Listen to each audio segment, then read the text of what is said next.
وہ یہ ہے کہ ہن لباس لکم وانتم لباس لہن، بیوی اور خاوند یہ جان لیں کہ وہ ایک دوسرے کی عزت ہیں، وقار ہیں، احترام ہیں۔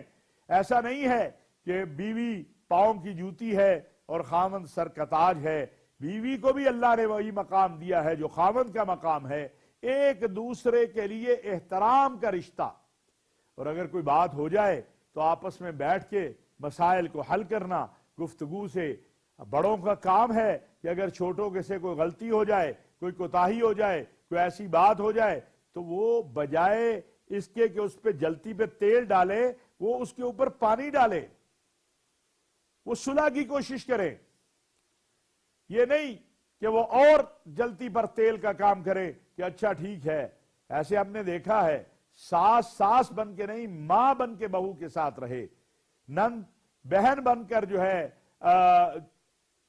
اپنے بھائی کی بیوی کے ساتھ رہے۔ اس بات کا احساس ہونا چاہیے کہ اگر کوئی بیوی اپنے خاوند کے اہل و عیال کی، یعنی اس کے ماں باپ کی خدمت کرتی ہے، اس کی بہنوں کی خدمت کرتی ہے، تو وہ اپنے خاوند پر احسان کرتی ہے۔ آج ہماری عدالتیں طلاق اور خلا کے کیسوں سے بڑی ہوئی ہیں۔ مصالحتی عمل شروع ہونا چاہیے، خاندان کے بڑوں کو بھی اس طرف توجہ دینی چاہیے، اور مساجد کے ائمہ کو بھی، علاقے کے معززین کو بھی، کہ کیسے ہم نے اس جو اللہ کو سب سے زیادہ غصہ دلانے والی چیز ہے، ابغض الحلال عند اللہ الطلاق، وہ طلاق ہے۔ پھر اس وقت ایک یہ بھی بحث ہے کہ جو عدالتوں سے خلا ہو رہا ہے، کیا وہ خلا ہو جاتا ہے؟ تو میں آپ سے یہ عرض کرنا چاہتا ہوں کہ اس کی 2-3 صورتیں ہیں۔ پہلی صورت تو یہ ہے کہ دونوں خاوند اور بیوی عدالت میں پیش ہوتے ہیں اور ان کے سامنے وہ ساری پروسیڈنگ ہوتی ہے اور اس کے بعد عدالت فیصلہ دیتی ہے۔ یہ تو بالکل واضح ہے کہ اگر عدالت سمجھتی ہے، خاوند موجود ہے، خاوند کا وکیل موجود ہے، اور عدالت کو بیوی بتاتی ہے کہ یہ میرے ساتھ زیادتیاں ہو رہی ہیں اور ان کی بنا پر میں خلا لینا چاہتی ہوں، اور وہ ثابت ہو جاتی ہیں، تو بالکل خلا بیوی کا حق ہے۔ دوسری صورت یہ ہے جو ہمارے ہاں ہوتا ہے کہ بیوی چلی گئی عدالت میں، نوٹس ہو گیا، خاوند کو پتا ہے وہ عدالت میں ہے، نوٹس پتا ہے، لیکن وہ کہتا ہے وصول نہ کرے، وہ عدالت میں آتا ہی نہیں ہے۔ اطلاع ہے اسے کہ میری بیوی نے مجھ سے خلا اپلائی کیا ہوا ہے، اور وہ غائب ہو جاتا ہے، تو ایسی صورت میں بھی عدالت کا اختیار ہے کہ وہ خلا کے حوالے سے ڈگری کرے۔ تیسری صورت یہ ہے کہ خاوند کو پتہ ہی نہیں ہے اور بیوی عدالت میں گئی اور یک طرفہ، یہ جائز نہیں ہے، یہ جائز نہیں ہے۔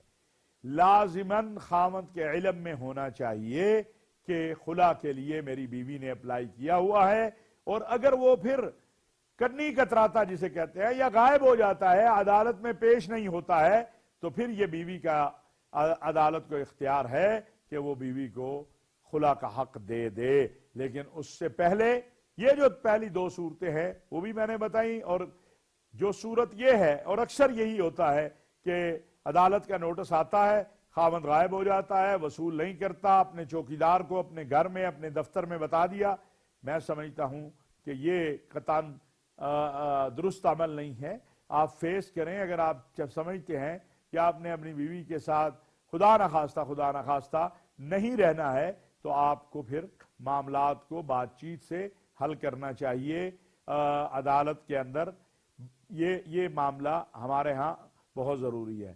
یہ چونکہ طلاق اور خلا کا بات ہو رہی تو نکاح کی بات بھی کر دوں۔ اللہ کے نبی صلی اللہ علیہ وسلم کا فرمان ہے جس کا مفہوم یہ ہے کہ نکاح کو اعلانیہ کرنا چاہیے اور مساجد میں کرنا چاہیے۔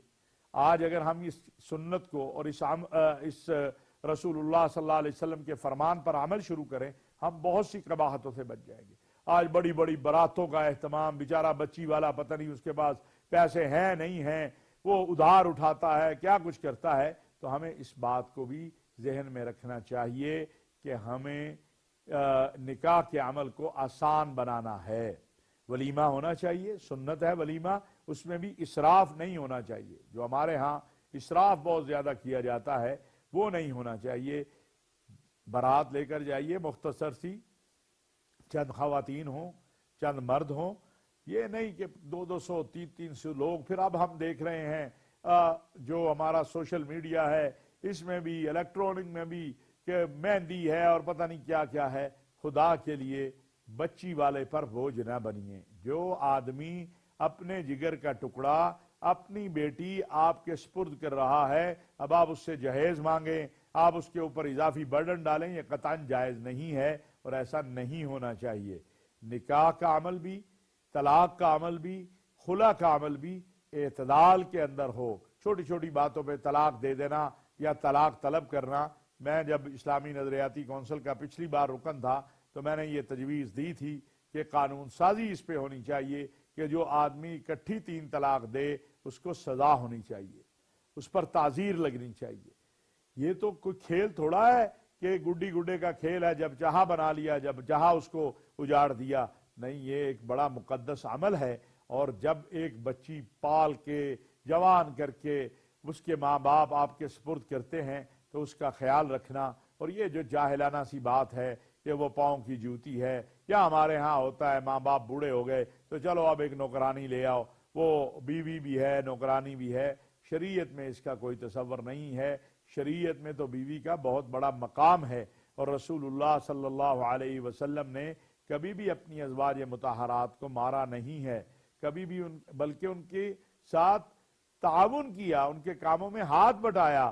اگر وہ آٹا گوندھ رہی ہیں تو ان کی مدد کی، اگر وہ کھانا پکا رہی ہیں تو ان کی مدد کی، اگر وہ سوئی میں دھاگا ڈال رہی ہیں تو اس میں بھی مدد کی آقا علیہ الصلوۃ والسلام نے۔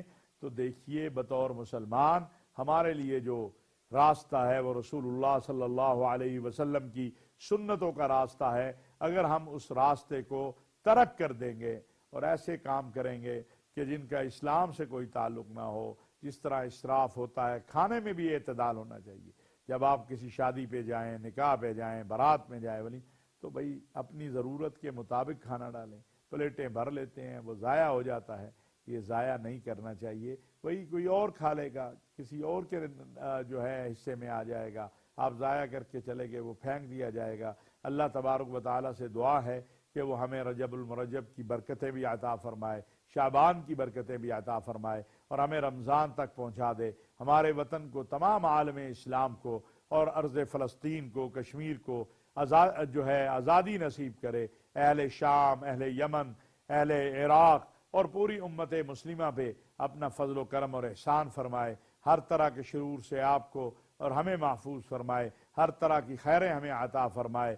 ربنا آتنا فی الدنیا حسنہ وفی الآخرۃ حسنہ وقنا عذاب النار وقنا عذاب القبر وقنا عذاب الحشر وقنا عذاب المیزان، وصلی اللہ تعالی علی خیر خلقہ محمد وآلہ واصحابہ اجمعین برحمتک یا ارحم الراحمین۔